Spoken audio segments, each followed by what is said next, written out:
So this is Denisha Davis, right beside me. She is a 2013 Wash grad.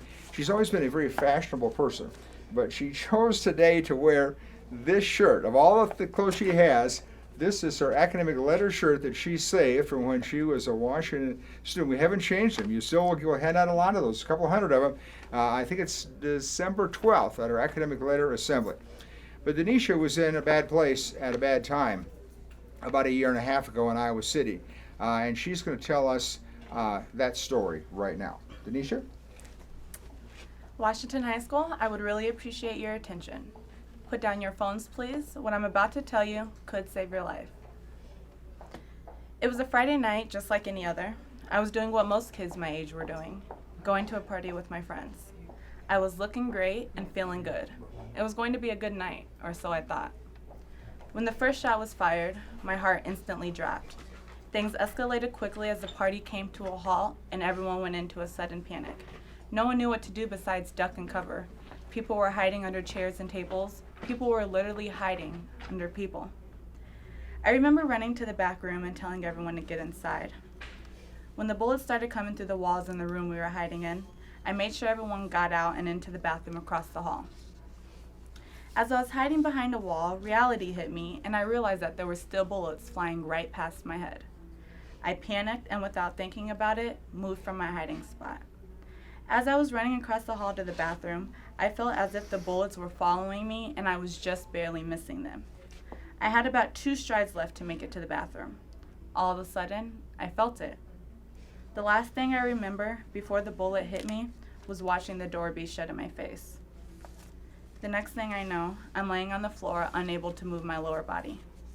I felt like I was ricocheting, vibrating and unable to move and unable to stop. I was jello. I knew instantly I was paralyzed. As I lie there, not being able to get up, I tried to tell the people around me that I had been shot, but they didn't believe me because there was no blood.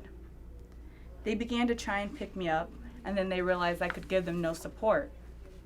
They laid me back down, and I told them I couldn't feel my feet or my legs.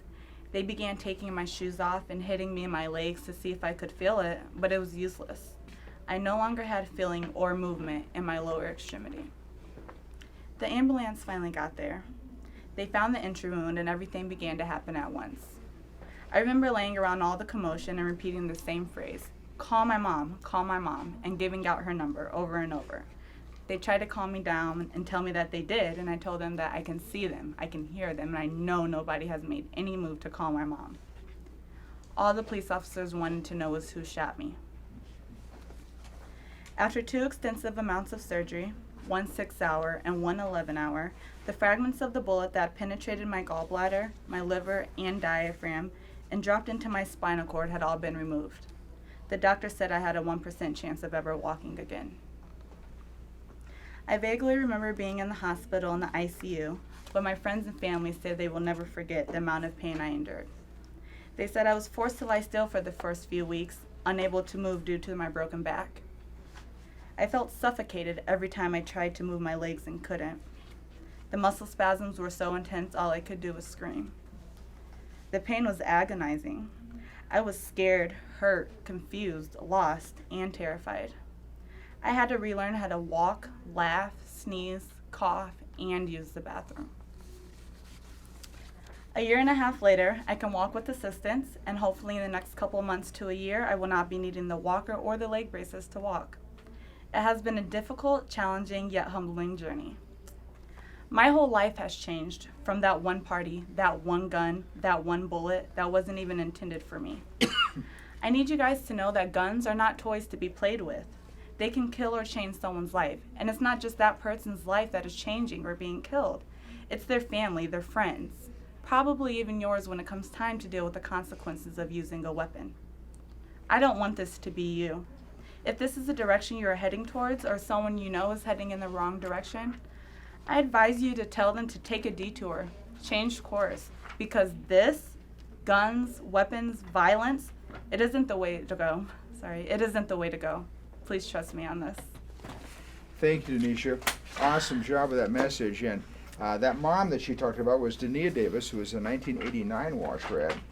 Yeah. And she had the same vivacious personality, has the same vivacious personality of Denisha. And I'm not sure that a young person without the life in her that Denisha has would make this effort and would go through this battle a year and a half to be able to start to begin to walk again. It's been an amazing challenge, and we're so proud of her for all she's accomplished so far. And Denisha, what brought this about? Obviously, you were a totally unintended victim here, Yes. but this was between two groups of guys, right? Yes. One Iowa City group and one Cedar Rapids group, and they were trying to settle some dispute or by gunfire. Yes. Yep, and one of them was picked up later for possession. Nobody has actually been charged by Iowa City PD with shooting Denisha, but one person is in jail, but for possession of a gun, who was involved in that scene. And of course, you know Denisha's story. And I just want to tell you.